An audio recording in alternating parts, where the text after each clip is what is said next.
This is the Hendrix College Football Coaches Show. I'm Eric Holt. I'm here with the head coach, Buck Buchanan. You guys won a wild 54-51 game over Wash U on Saturday. Talk a little bit about the game for us, Coach. Well, it was definitely a barn burner. Luckily, we had a few more matches than they did, and we were holding them at the end. So that was it was wild. It was a way to get your cardio in without actually running. So we were able to do that. Plus, they had asked us to sell all the popcorn out for the last home game, so we wanted to keep everybody there as long as possible. So that was good. We accomplished all those goals. So overall, it was a great weekend to be a Warrior. You know, we won. Our volleyball team won another conference title, and then we put ourselves in a position to win a conference title, and that's all we can ask for. The game itself for us was definitely exciting. We started off fast and we finished strong. And I'm just really proud of the way the guys responded and played and battled the highs and lows of the football game to come out on top. Game started. Dayton took a 70-yard screen pass on the first play of the game. You guys jumped out, and then you said they fought back, and then you had to hold them at the end. Talk about the offense and then how the defense played to just hold them there at the end. Well, we had plenty of opportunities to really get out ahead of those guys.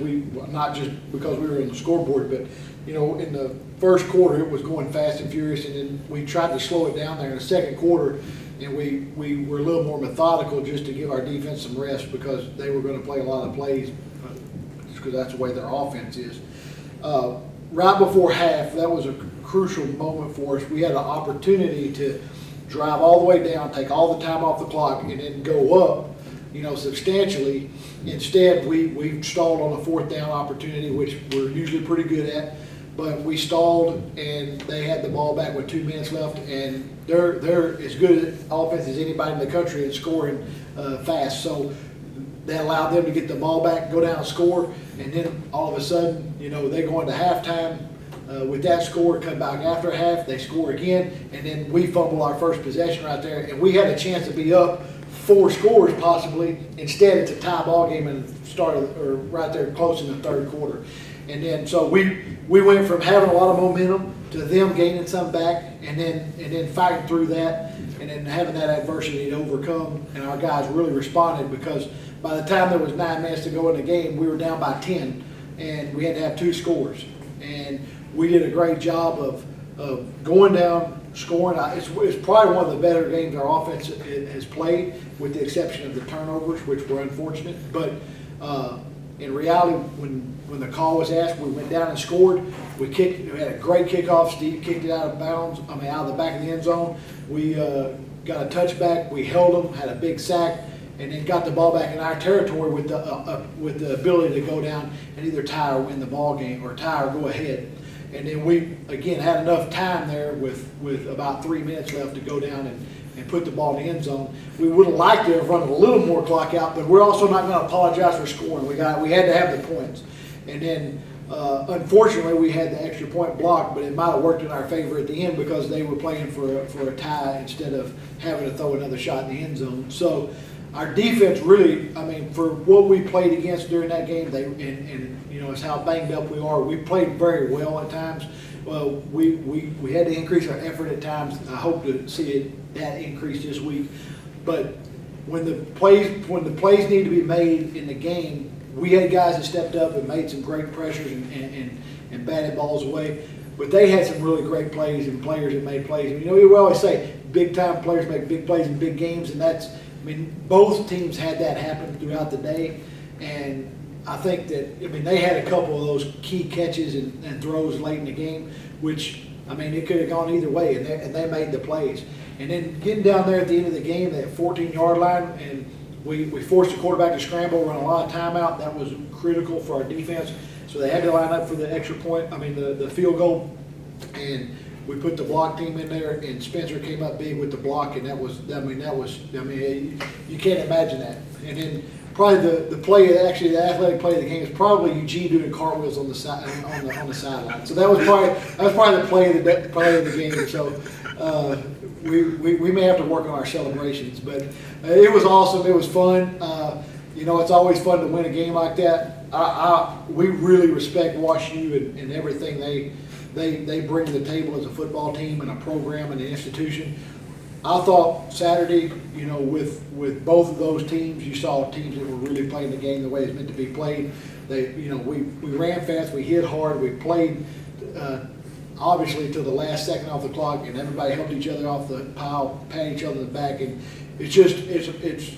that's really how the game's supposed to be played. And I was proud of our guys and their guys, and of course I've told Coach Kimball that many times, and really respect their program.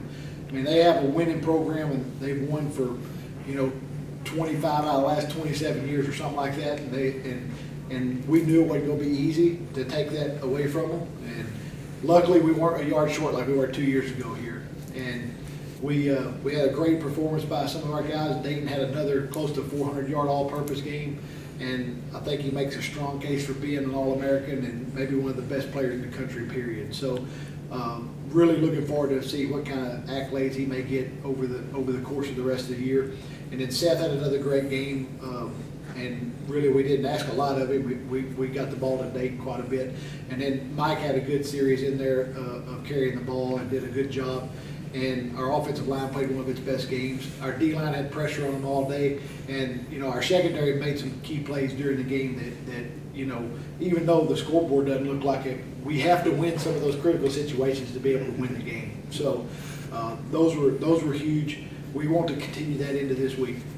Yeah, you talked about it there briefly. Spencer Smith made a couple of key plays near the end of the game. The block field goal, but he had another touchdown that was important. Oh yeah, he had 2 plays on the next last drive. One of them was a fourth down conversion.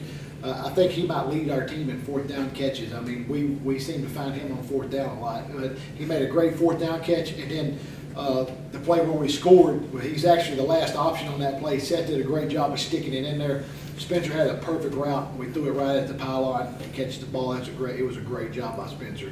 And then obviously he had a 41-yard punt for the game too. And the one time we punted, like I said, we don't like to punt very often, but when we do, we want to do it well. And then the block at the end of the game won the game, and that was, unbelievable effort, because when you see how high he got, it was impressive how high that guy jumped. And now this week you guys get to go to Sewanee, Tennessee. It's the final game of the regular season. Could be something big on the line there. You guys just have to take care of your business. Talk a little bit about that game for us, Coach. Well, we're going to approach it the same way we always have the last few weeks. We've been in our playoff situation from the get-go. After losing to Barry, we can't afford to take a step back or to not play well. So we have to go in there with the playoff mentality of we have to win to stay in. So that's the concept we're going for this week. I know that they're going to be hanging their hat on the fact that, hey, we can take a championship away from these guys, and that can rectify their whole season off of this week. So we don't want to overlook anything. We only know that we're guaranteed this football game, and we can go play on Saturday. We don't know what's going to happen after that, because it's not in our hands after that. All we can control is Saturday, and we can't coach anybody else's team. We can't help anybody else win. All we can do is go play our football game on Saturday and stay focused on the task at hand. And they're gonna, it's gonna be totally different. We could not play 2 polar opposite teams from last week to this week. A team that throws it almost every down to a team that, prides itself on running the ball and triple option and doing a lot of different stuff. So we have to switch gears and focus to that, and then also facilitate that in practice all week and make sure that we're getting the right looks and making sure we're fit and feeling where we need to be defensively. And then they have always played us well defensively. Their defensive coaches do a great job of putting a plan together to play us. Both times we've played them, they've had really good plans and made us really have to adapt, adjust, and overcome. And so we're going to have to be very prepared to whatever they throw at us, because I think they're especially on defense, they do a lot of good things, and I think they're number 2 in the league in defense. So it's going to be a tough venue. It's their homecoming. It's their senior day. And I challenge our guys, we won at Chicago, who was the original Big Ten member. Now let's go win at the original SEC member, Sewanee. So let's try to cover all bases this week. And again, if we win, we are guaranteed a co-championship. If we win and Center were to beat Barry this week, then we're not only guaranteed a championship, we're guaranteed the automatic qualifier spot. Again, we can't control any of that. All we can control is what we can control and do what we need to do on Saturday. So, yeah, there's a lot of big things riding on it. We're challenging our guys to have the first 8-win season in school history, and to have a shot to continue to play, they have to be able to win. So, because if we lose and everybody else loses, then we still won't go in. So to stay playing, the only recipe has to have the ingredient of us winning. All right, Coach, thank you very much.